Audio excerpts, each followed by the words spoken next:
Hello, hello. I just wanted to turn on the camera. My desk is a mess. There I said it. Look, I managed to make a mandala. Oh, Bob Owen, I would make her so proud. I really like the color scheme, and I decorated with some gel pens. Maybe you can see sort of the shimmer. I really like it. What I don't like though is the center. I think that's a little bit So I took out this little collection, you could say, that I have of some wax beads. I'm thinking about maybe gluing in a wax bead in the center. Maybe it's big enough to cover up. I'm thinking, ooh, I got this one. This one is really cool. You probably cannot tell so much the design on this, so maybe I should come over it with a metallic pen so you really can see. It's a dragon. Love, love, love this seal right here.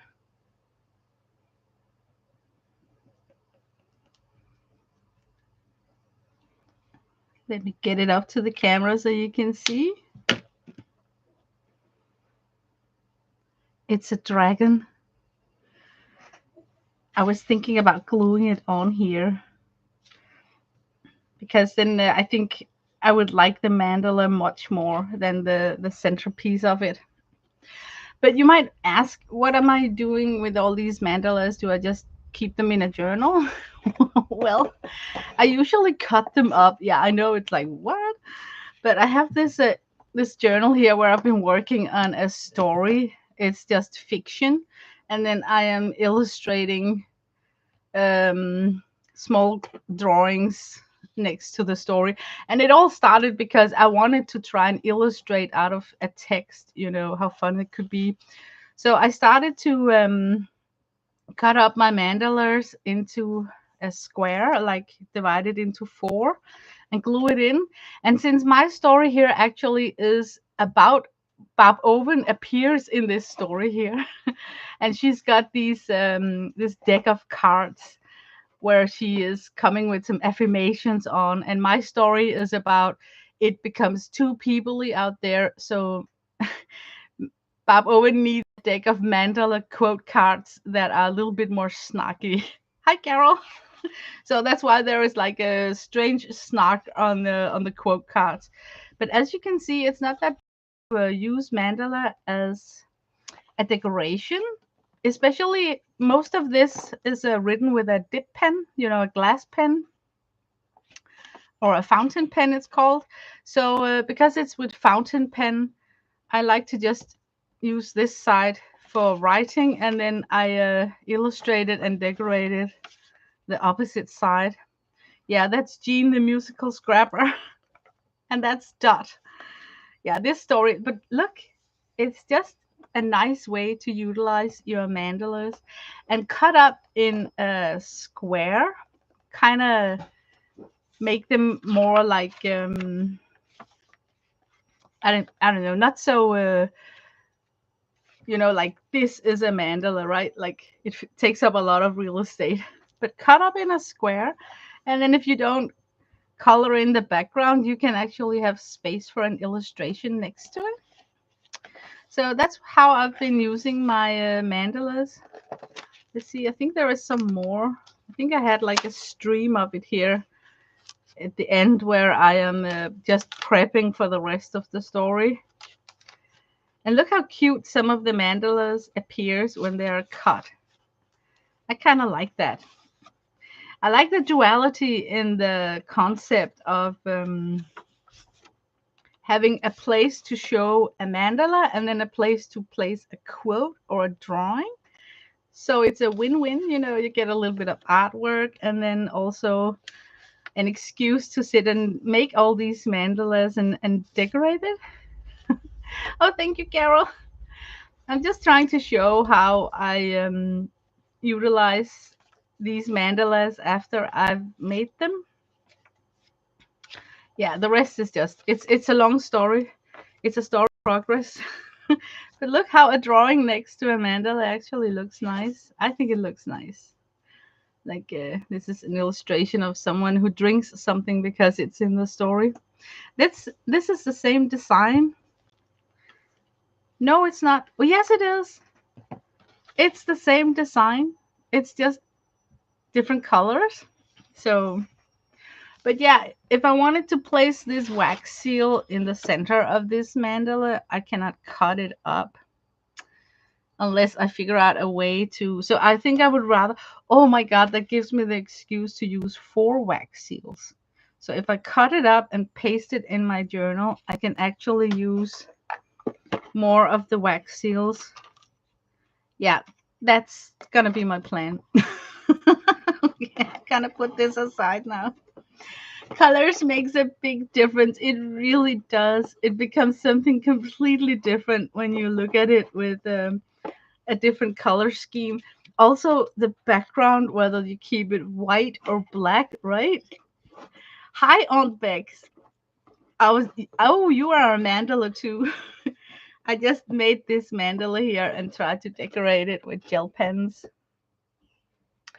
And then I just flipped through my journal to show how I cut them up and use them, putting text and drawings next to them.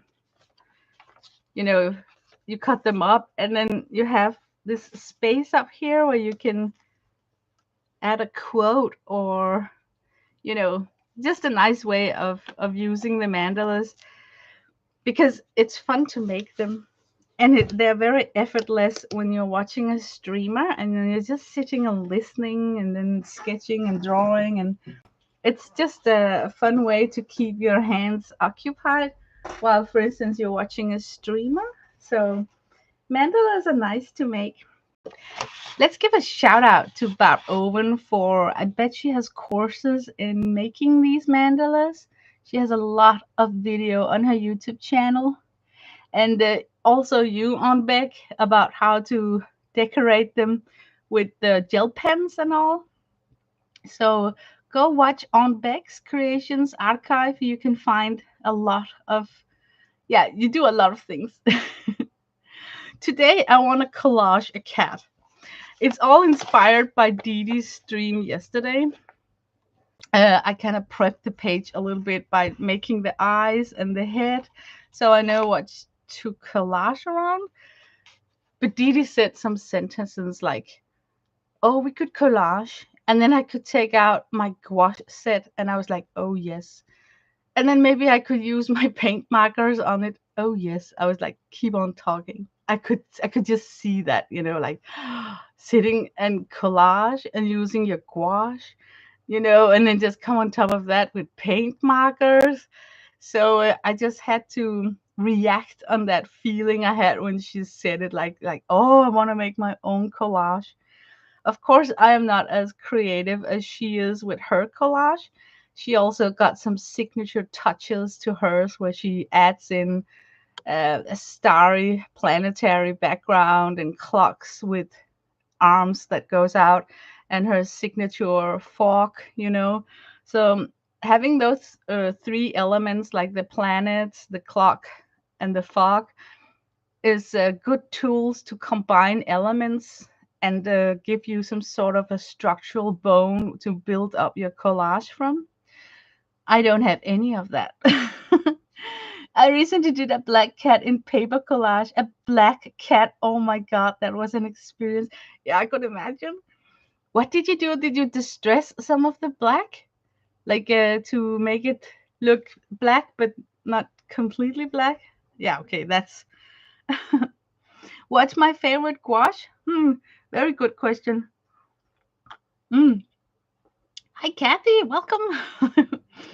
Oh, Kathy, I just got asked what's my favorite gouache. Carol, you won't believe this, but I don't even own my favorite gouache. Kathy Abba owns it. My favorite gouache would be the set that Kathy Abba got. It's 50 ml cup set with lids on it. Can you imagine? With lids, so you're not stressed about your gouache drying out. and the price was so cool. I mean, it was like half the price of the Hemi set that I got, and it's probably, if not just as good, maybe even better, because wasn't it Artex who also sponsored the whale company? So I actually think that the whale art gouache that Kathy got is from the Artex group. So oh my god, she's got the best gouache set out there. I do shit. I'm offline.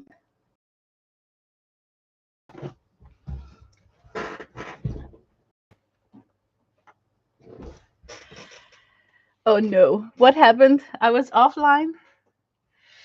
Am I online again? Uh, am I on again? Can you guys hear me? Did I froze? Is it called that? Okay, you're good. Okay. You know what? I just had a text on my screen from YouTube saying that you are offline. And